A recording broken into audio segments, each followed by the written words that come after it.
मोंगोली पुनर्वसनातील निकृष्ट कामांवर नागरिक आक्रमक, काम बंद आंदोलनाचा इशारा.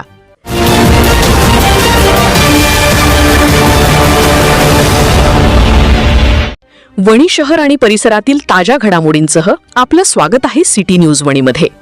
यवतमाळ जिल्ह्याच्या वणी तालुक्यातील मुंगोली गावाच्या पुनर्वसन वसाहतीमध्ये सुरू असलेल्या विकास कामांमध्ये निकृष्ट दर्जाचे बांधकाम होत असल्याचा आरोप करत ग्रामस्थांनी उपविभागीय अधिकारी वणी यांना निवेदन सादर केले. वारंवार तक्रारी करूनही संबंधित अधिकारी, ठेकेदार आणि वेकोली प्रशासनावर कोणतीही ठोस कारवाई करण्यात आली नसल्याचा आरोप नागरिकांनी केला आहे. नागरिकांच्या म्हणण्यानुसार पुनर्वसन वसाहतीतील नाल्या तुटलेल्या अवस्थेत असून पावसाळ्यापूर्वी त्यांची दुरुस्ती करण्यात आलेली नाही. तसेच मंदिर व पाण्याच्या टाकीजवळ खोल खड्डे उघडे ठेवण्यात आल्याने लहान मुलांच्या सुरक्षिततेचा प्रश्न निर्माण झाला आहे. ग्रामसभा, उपविभागीय अधिकारी कार्यालय, जिल्हाधिकारी कार्यालय तसेच विभागीय आयुक्तांकडे वेळोवेळी तक्रारी करण्यात आल्या. मात्र प्रत्यक्ष स्थळ पाहणी व गुणवत्तेची तपासणी झाल्याचे दिसून येत नसल्याचा आरोप करण्यात आला.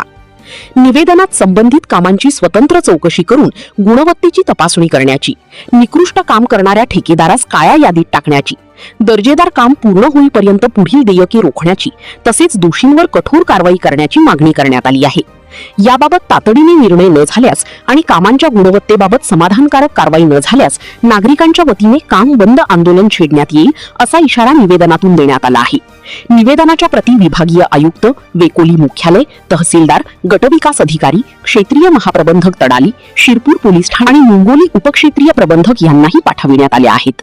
प्रवेश देणे सुरू आहेत NBSA आर्ट्स व कॉमर्स कॉलेज वणी येथे अभ्यासक्रम BA, BCom तसेच यशवंतराव चव्हाण महाराष्ट्र मुक्त विद्यापीठ नाशिक अभ्यासक्रम BA, BCom life long learning and extension certificate course in cashier Tally DTP स्कॉलरशिपची सुविधा. संपर्क नगर परिषद शाळा क्रमांक 7 जवळ Ahmad layout Vitthalwadi Wani. Mobile number स्क्रीनवर आहेत, आजच संपर्क करा.